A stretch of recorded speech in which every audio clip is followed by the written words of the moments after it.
could be a little bit of a lag. Still trying to figure that out. Okay.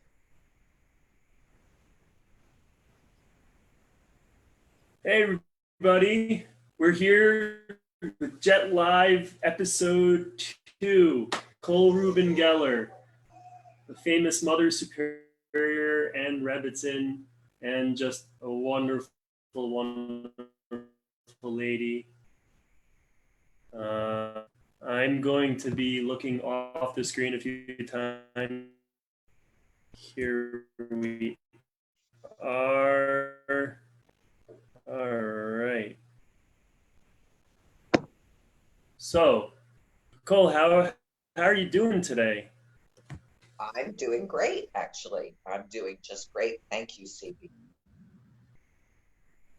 And Sunny and out my window. You may be able to see. Can you see out the window behind me? It's very sunny here. yeah, it's beautiful today. It's beautiful today. Also in Jerusalem, Is it? we're actually in two different cities right now. When did you were in Jerusalem for how long? How long were you living in Jerusalem for? Oh, gee. Over 20 years. But How, the first time I ever lived in Jerusalem was in 1971, before you were even born. 71, 72, 73, lots of some back and forths in the course of 23, 24 years. Yeah. wow. But now you're in Tel Aviv. Is I it am. different? Is it what? Is it different? Oh, it is very different. It's another country altogether. First of all, we have the sea, which is wonderful and is very different. Be able to, it's about a 7-minute walk from our apartment. And as we said earlier, yesterday, as soon as we expanded from 100 meters to 500 meters, I went down to the beach because it's only 350 meters from our home. And just to walk to the beach yesterday was, of course, oh God, wonderful, expansive, very expansive after being in this apartment and or 100 meters away from it. So that's different. But of course, Tel Aviv is very different than Jerusalem. It's another world, really. And of course, it's very odd for me after all the years I lived in Jerusalem, where I probably couldn't walk more than a block or two and run into someone I know. Here, I never run into someone I know. Or I have on 2 or 3 occasions, but it's rare. And And how was your theater life since you moved there? well, it's very interesting that you ask, CB, because I had, for considering my age and who I am, I had done I did a commercial in the fall. I did a film that I was cast in last year, but the film actually was in Jerusalem. I did 2 short films in Jerusalem over the course of the months that I've lived here. I did a commercial, and then in the last week before this all began, I did another commercial, which was really fun. And I did this short film in Jerusalem. And I also was doing what's loosely called medical acting, where I was working once a month on average, I'd say, at the Tel Aviv Medical School, portraying a patient with a particular, not just a particular illness, but a particular story. And it was the job of the medical student in company of 2 or 3 others and a doctor to do, I guess, what you'd call an intake with me. And they knew that I was an actor, but I played it, very straight. And that was very interesting. Occasionally the last time I played a taxi driver, Tel Aviv taxi driver, who was having some stomach problems. So I enjoyed making up my costume for that. That was a lot. Well, Marian Metzinger is with us, and she just wanted Ah, to say great to see you. So Hi, thank Miriam. you, Mary, for joining us. Um, what are you doing? What are you doing today? You've been home now. What is it now? 6 weeks almost. Are It's, any? I know that we walked up the street. We belong to a synagogue here that was doing the Megillah reading at the port, and that was just too far for us to decide to go at Purim. So we went to the local synagogue, which is a block away. That's the last time we went really that far. That was a block and a half away. And since then, we've been in the house. We don't go out shopping. We order in our food. Some we order by phone, and excuse me, some is online. So we really haven't gone more than 100 meters until yesterday when I went to the beach. We hadn't gone 100 meters beyond the house since the day after Purim, the Tel Aviv Purim, not Shushan Purim. And what have you been doing anything creative lately? Anything to get your creative juices going You during know, this? it's interesting because I think this situation necessitates creativity.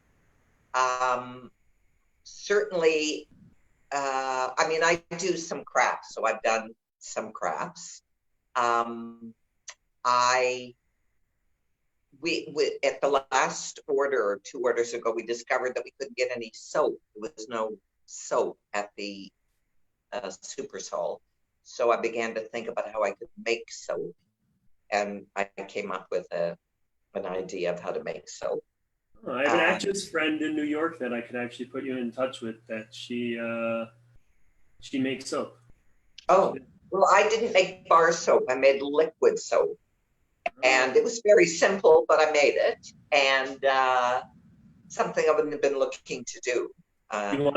You wanna tell us how is the ingredients, the recipe?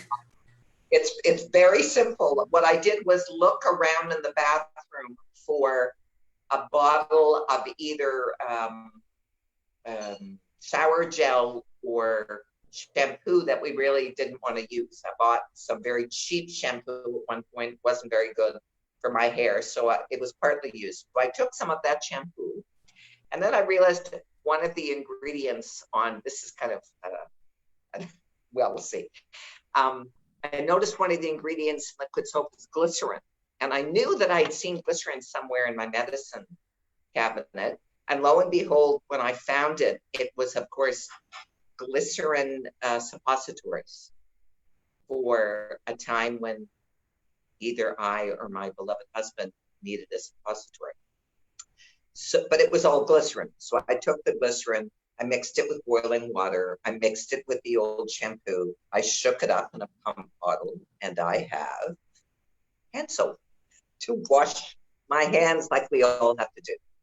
So glycerin and Old shampoo. shampoo, Old shampoo. glycerin shampoo, and I also put in a little bit of rose oil that I had because I wanted it to smell nice. Is I mean, I've always thought sometimes when I didn't have soap, I just use shampoo. Is Yeah, I that guess it's the same idea, but I found that the shampoo didn't seem to lather up, and the Mhm. water, and certainly the glycerin helped. It made it, in my experience, made it lather up. But I guess you could have just used straight shampoo. It just didn't seem to work. do Maybe you it was too old. do you do a lot of do-it-yourself things at home, or because of I do. Of course, I did what everybody did very early on when the last time probably I was out shopping, which was before Purim. I went to Super Farm to look for hand sanitizer, and they were out. So I looked online and I found out that you could mix rubbing alcohol with the right percentage of aloe vera. And we've been very, because we're in the age bracket that is considered vulnerable, we've had people here in Tel Aviv and some neighbors offered to shop for us. So someone went and got me alcohol and aloe vera. Not a very complicated recipe, but I made my own hand sanitizer. At the beginning, the last time that my son and his girlfriend visited us, we were at a stage then, and that's got to be a Shabbat before Purim. We were at the stage where anyone who came into the house, we asked them to wash their hands. They thought we were a bit silly, but of course, we were unfortunately right. What was coming came. So it's kind of a funny thing. What else have I done that's, well, I also tried to make, what's it called, for the laundry, condition softener for the laundry. Do you know what I mean? Laundry softener. Yeah, Bar. I actually when I went shopping recently, I got confused and I bought softener instead of the detergent, and it didn't look so good in the house. So I don't even know. Your clothes will be very soft, even if they're not clean. That's true. Well, of course, I just wanted to I wanted to just recognize your protege. Would I say in the last play, your the girl who you looked very fondly after, who broke your heart. Avital says hi. She says you're looking good. So. Okay. Thanks. And Sharon Katz also. I think you were talking about the soap. She says you look shiny, clean. So you're getting great compliments. Sharon wants to know if you're doing any readings online lately. That's I would love to. I've tried to. I kind of inquired. There's a young woman that I've met who has done some work in Jerusalem, who lives in Tel Aviv, and we talked about doing some kind of a reading. I haven't done any yet, but I'd love to. And anyone out there listening who wants to do play reading on Zoom, I'm really interested. Yeah, I'd love to. I was thinking how the good thing about theater is that it's such a group project. You especially when you're performing either in film or on stage. There's the other actors, there's the director, there's the producer. But the bad thing when you're in isolation during COVID-19 is that you can't do a play on your own. I suppose you could do a one-man, one-woman show, but we're doing it right now. We're doing it right now. This is a yes, I suppose. Although I'm just playing myself. I don't really know how to do that. Well, we take a lot from ourselves in order to when we go on stage. I mentioned with Hagen last time when I was speaking with Yisrael Lutnick, and I'm still reading her book, and that's she's talking a lot about taking from your own experiences. So we do that. We are actually, there are readings happening. I might have frozen, but that's okay. There we go. Okay, there are readings happening. Theater in the Rough and Natan Skop has been doing they did the Rivals recently and a shorter play last Thursday. I'm sure that they're going to be coming up with other ideas. If you want, you can totally be in touch with them. They're always looking for more ideas. This evening, CBDB Productions and Jet Community is doing a ceremony and a reading for Yom HaShoah of Ira Fuchs's Vilna with a bunch of actors from the theater community. One new guy, which I'm really excited that he joined us. I mean, he's new to me. Maybe he's been in shows before, and I'm hoping that we'll continue to do readings. Great. Glad to hear. For a while now. Because that's really great news. It's some good news that you're able to go to the beach. Bakol shared a beautiful, lovely video of the waves crashing. Actually, never mind. Too much technology for me right now. I could share it here, but but it might crash everything. I don't know. Oh, But I'm searching for the words. Sometimes it's really hard. So it's really, this is going to be something I think that we're going to be dealing with the virtual space of theater for a while. So now's the time. Start readings. One man plays monologues. Two man plays. yeah, 15 people in a Zoom call doing it through Facebook Live. That's sounds great. what we're doing Really tonight. sounds great. Check out the CB. The Yom HaShoah will also be, the Facebook Live will also be streamed on the Jerusalem English as well. So definitely looking forward to having you be part of those. Thank you. I would like to. And then we could do Tel Aviv, Jerusalem. Sorry? Tel Aviv, Jerusalem. Yeah, I'm like the satellite Jerusalem English Theater here in Tel Aviv. So anything you would like to say oh, where are you guys from? Sophie Tim, thanks for joining us. Well, we just mentioned it. I'm from Jerusalem, actually originally New Jersey, and Bakol is in Tel Aviv. Where are you originally from? I'm originally from Canada, from Toronto. But I've been in Israel for more than 30 years now. Wow. I've been in Canada in 30 years, let's put it that way. Yeah. Wow. So virtual Zoom, getting people from totally different places in the world into one space. Anything you would like to share before we say ciao for now? You know what? I'm happy to share these lines, which I shared with our WhatsApp cast, because I've been thinking about them a lot in this situation. They're the words of William Butler Yeats, and they are, "We must laugh and we must sing, for we are blessed by everything. Everything we look upon is blessed."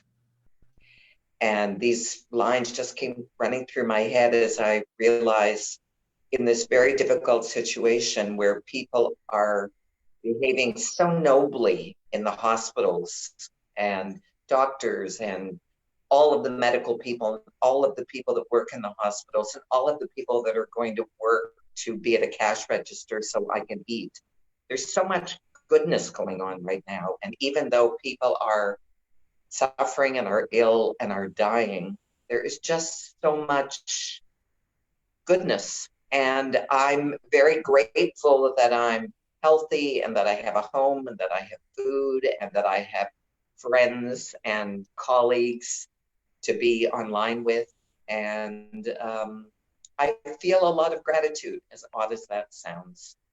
This situation has brought home to me a lot of gratitude. Thank you, Bakol. You really bring it home, the gratitude that we share to the world, especially in the theater. You need a lot of gratitude for the lives that we choose to lead, and That's true. so thank you so much for joining with me today.